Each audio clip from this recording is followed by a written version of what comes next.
Hey, what is up, everybody? This is your boy AJTRIP, and welcome to Got to Shoot, a weekly episode show. We talk about what's going on in the world of professional wrestling. We've got um, three, counting this month, three episodes left of Got to Shoot. We've got one. We got this episode. We got an episode on it should be the 13th, and then I'm not sure what day exactly it's gonna be. But then we have the Got to Shoot WWE Awards show that will happen sometime later this month as well. So three shows left of the year 2024. By man, this year has gone by fast, hasn't it? Unreal, incredible year for wrestling in WWE, and I think 2025 could be better, if not the greatest ever. So really some really good stuff here. But we are here to do a predictions episode of NXT Deadline happening tomorrow night. Make sure that you click the notification bell so that after the show, when I go live, you get a notification that goes to your phone, and we can talk about what went down on NXT Deadline together. But before we get to NXT Deadline, let's quickly talk about the New Day celebration. Now, this has been 2 weeks in the making. Last week, I didn't make mention of it, and I probably should have. But last week on Raw, there was an incredible segment between Kofi and Xavier Woods, where they went back at each other, saying some of the most destructive and nasty stuff that you can say to one another. It's one of those things that you're just mad and you go low, and they went low several times, and you just can't do that, right? You just can't do that. So,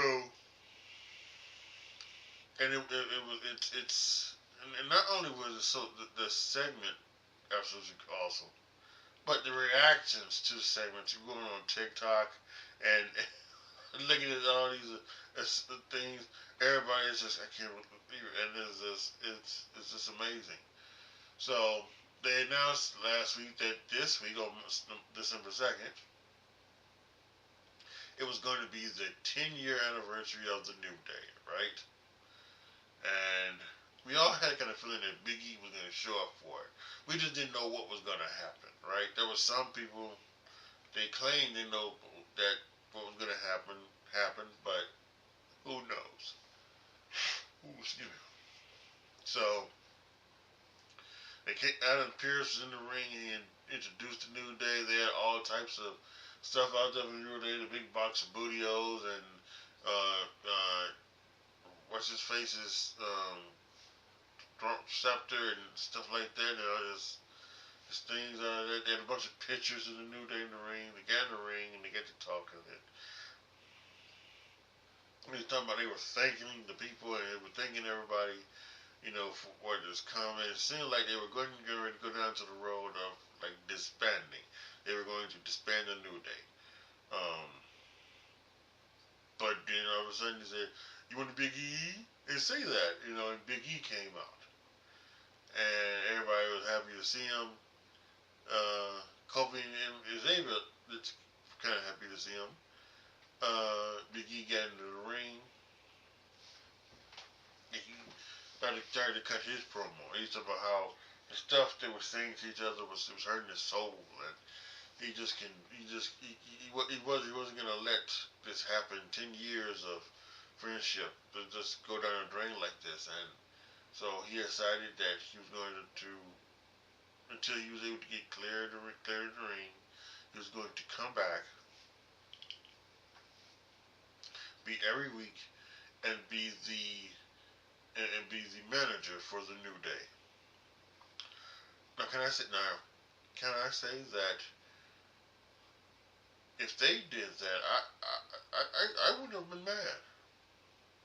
As long as we got to the part to where we got to at the end, right? At the end of this segment, and let's just go there. So he nested that. The crowd goes wild, but Kofi and Xavier have this look on his face as if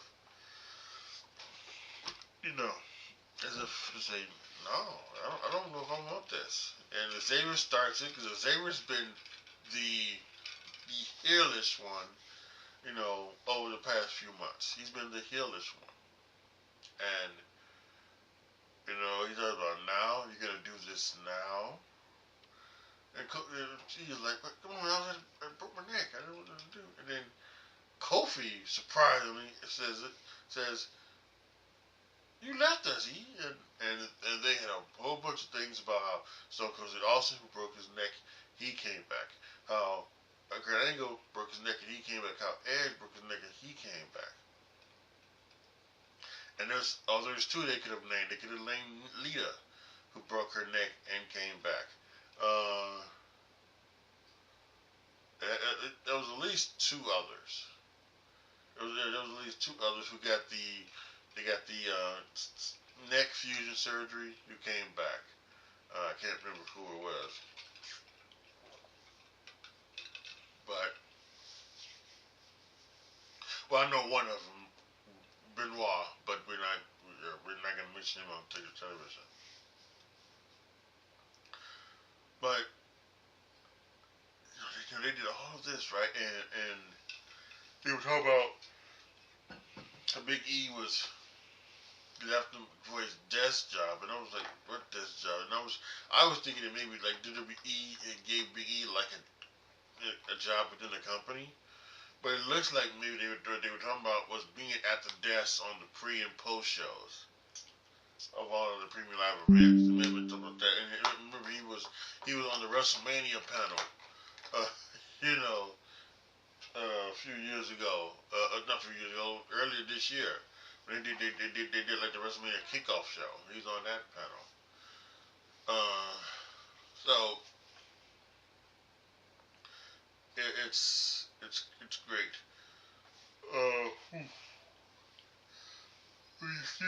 Excuse me. So and it was all this stuff, and he was like, I broke my neck. I don't know what to do. I was getting to scans. I was doing checkups, MRIs, X-rays, everything I could to get back.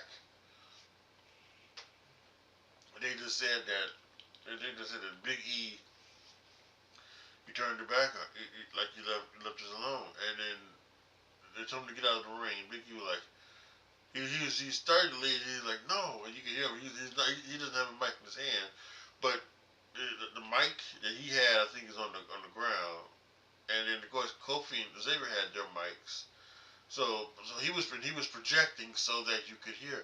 No, I'm not doing this. I'm 10 years of friendship. He's opening his arms like, give me a hug, and he went to hug Kofi, and Kofi stopped him, and it said, "Is this gonna be like this?" And Big E walked away, truly heartbroken, you know, and they turned around to each other, looked at each other, and said, "We're the only ones we got."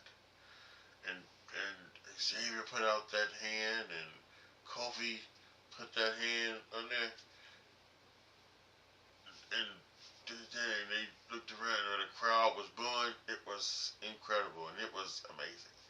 A fantastic piece of television that once again get everybody crazy. I still love looking at the reactions on TikTok from people from this. They can't believe it. Nobody wanted the New Day to break up.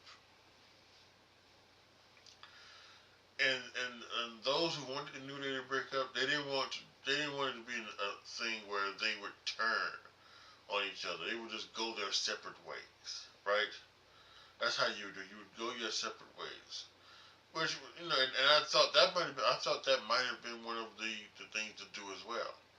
Maybe you go your separate ways. Maybe somebody goes to SmackDown, somebody stays here on Raw, and you separate them that way.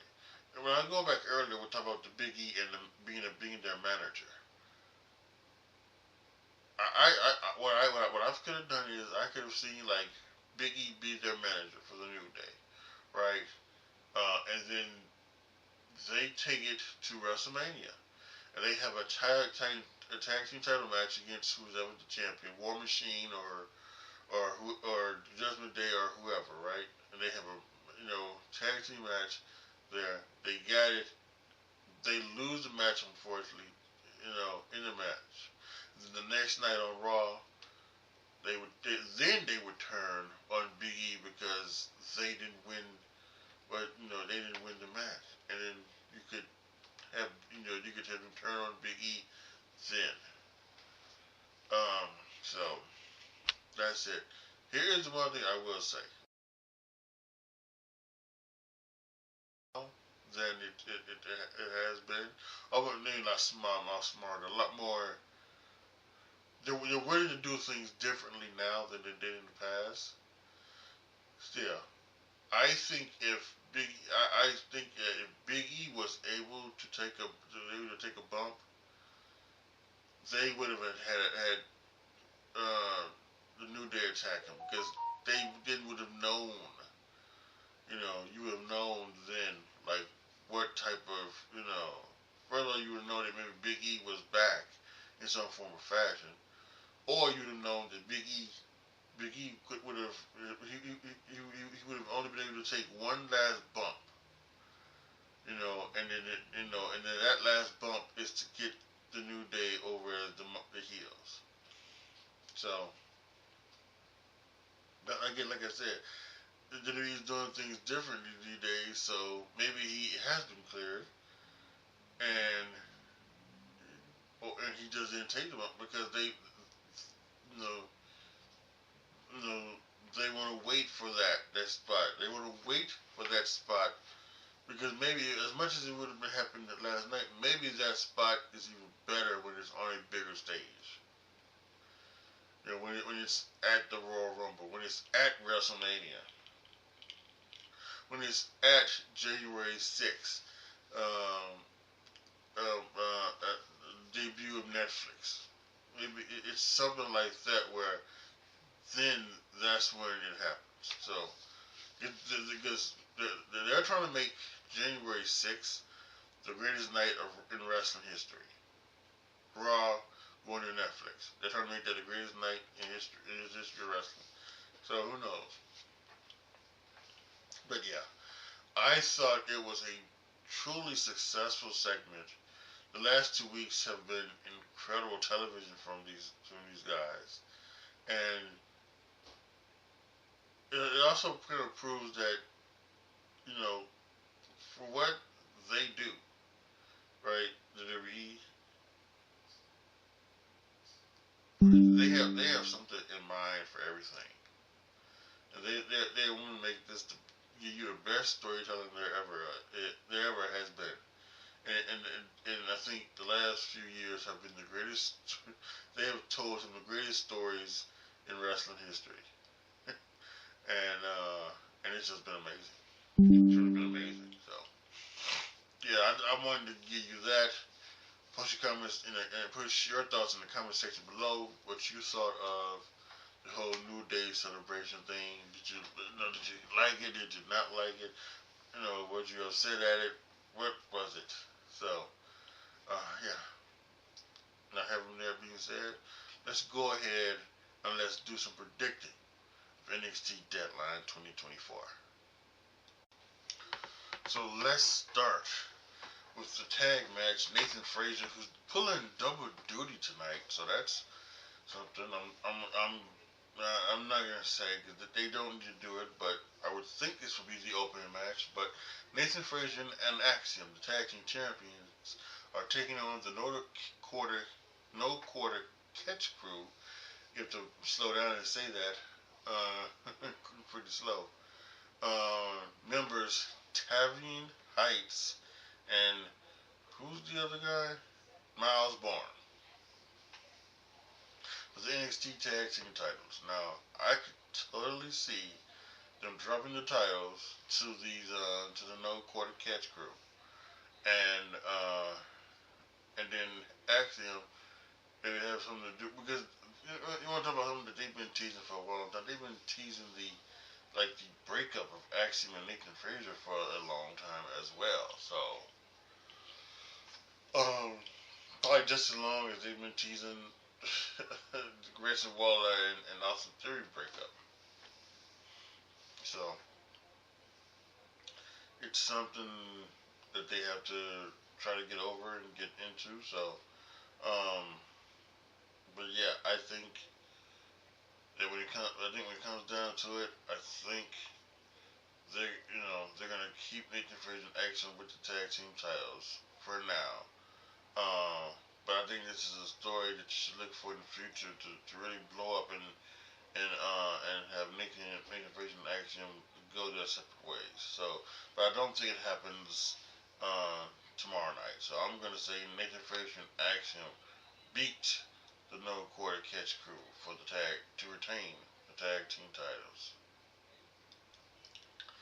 If you guys have TikTok, I would suggest in going on TikTok and trying to find a video, put in a search bar Jada Parker N-word, because there's somebody, and I didn't see. I watched it live. Now I also say I have headphones on because I was listening to probably some podcast, probably the Cornette podcast or something like that, and so I didn't hear what she said, but she had a match.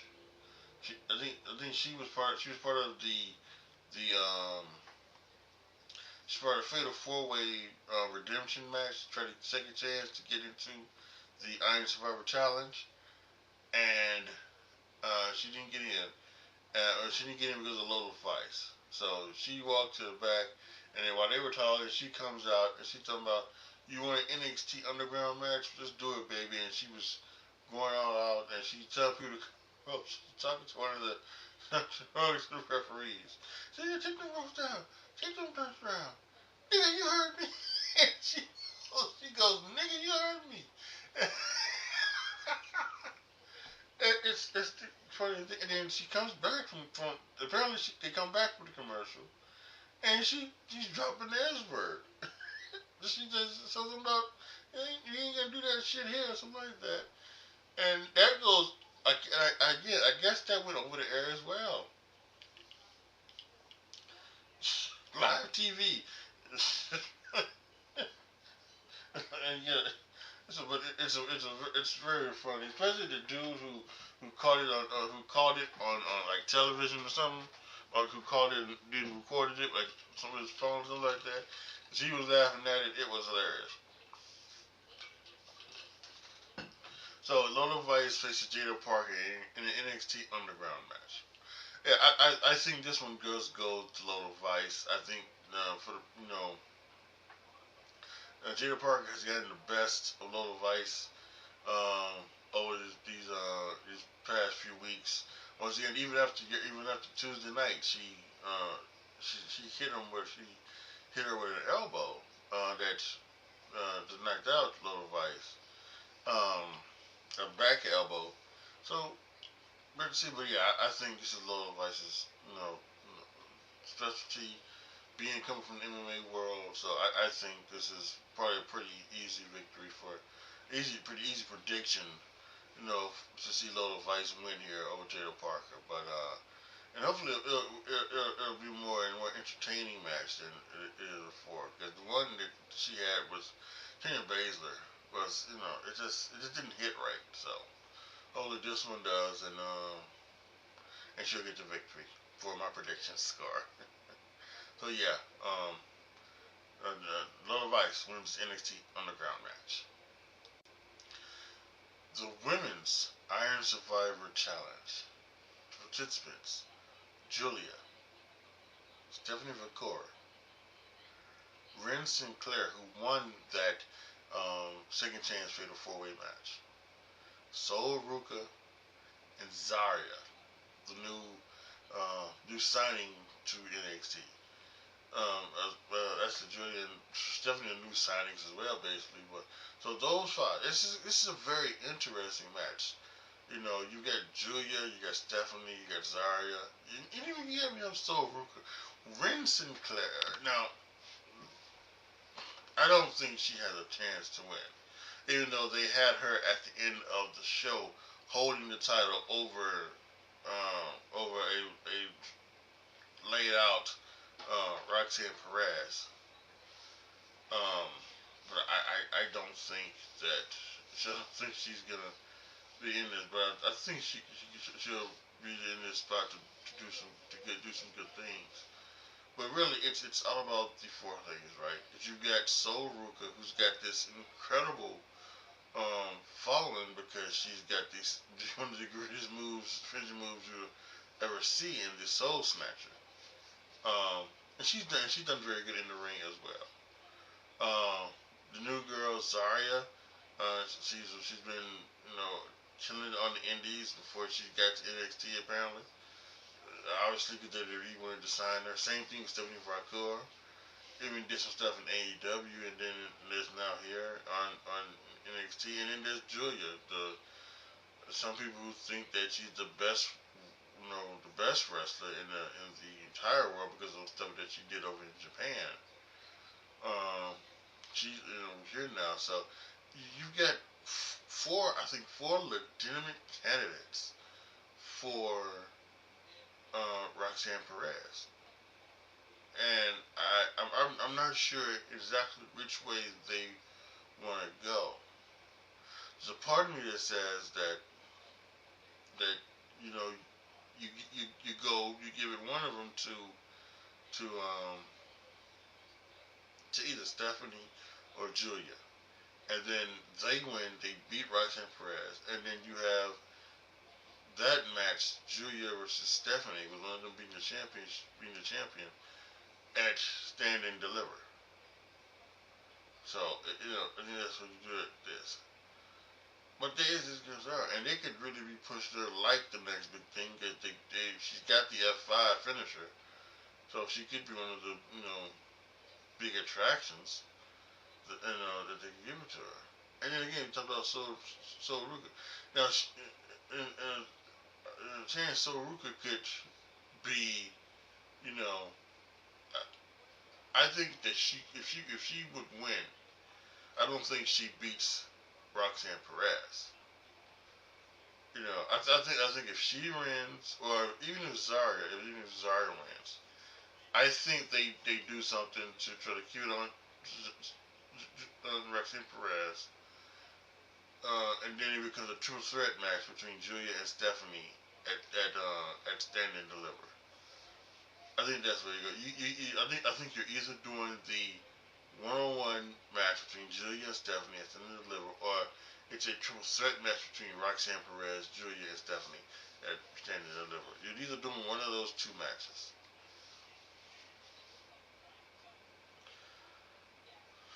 This is a very hard pick, but I'm gonna go Stephanie. I'm Stephanie Vacour. Julia has already had her shot, and she lost it on the first episode of NXT, first episode of NXT, and on CW. So I think they're gonna give it to Stephanie. I'm not sure when they would do it, but I just kind of think that's probably the match they could do, but it's like Stand and Deliver / WrestleMania worthy. So I'm going to say Stephanie Vacour wins the Iron Survivor Challenge.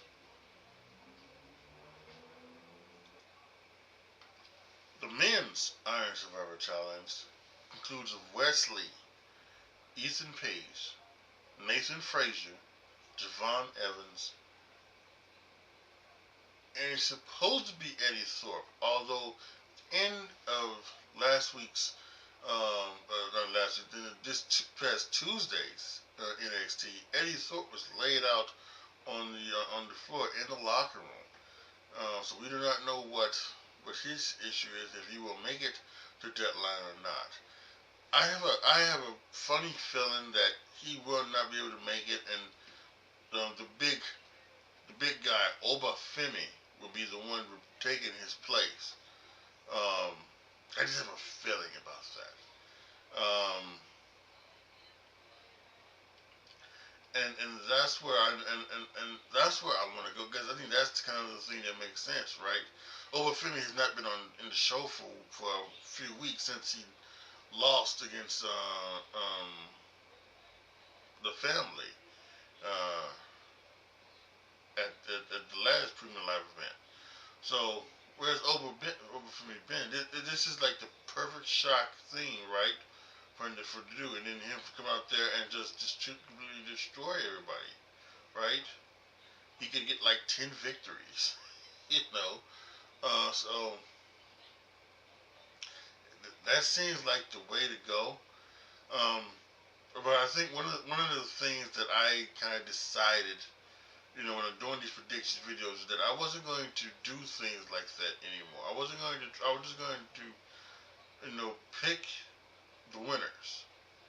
I wasn't going to try to like, you know, make a prediction off of that where, you know, something else like that, because something else could happen like that, right?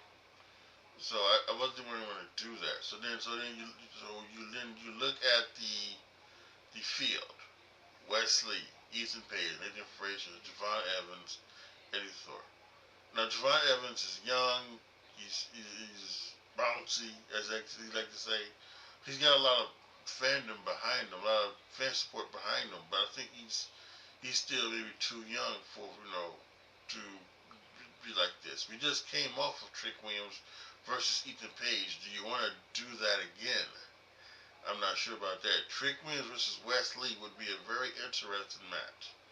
It's a very interesting match. And then there's Trick Williams versus Nathan Frazier, which would, you know, I'm sure it would be a good match because those two could kill it, but I'm not sure if he's ready like that. And I actually think that the story could be is that because of what happens, you know, and the way they do the Iron Survivor Challenge also could, you know, this, because if they do the tag match first, they can then have it be where like he doesn't have enough in the thing, and he could be someone like that where he gets no victories, right? He gets no victories during that match, right? Or even if they do the Iron Survivor Challenge first, then when they go back to the tag match later, it, you know, because he had that Iron Survivor Challenge match, that would be what costs him and acts him the tag team titles. So there's a lot of ways that you could go about this. And then Eddie Thorpe. If Eddie Thorpe is available and does go into it, you know, they're doing something with them. And it involved Ava for some reason, and Shawn Michaels got in Eddie Thorpe's face. And boy, oh boy, oh boy, he's done. Whew. Don't mess with Texas. That's all I gotta say. Don't mess with Texas. So I think that's something that could be very interesting as well. But boy, I truly think this is the Oba Femi chance, something like that.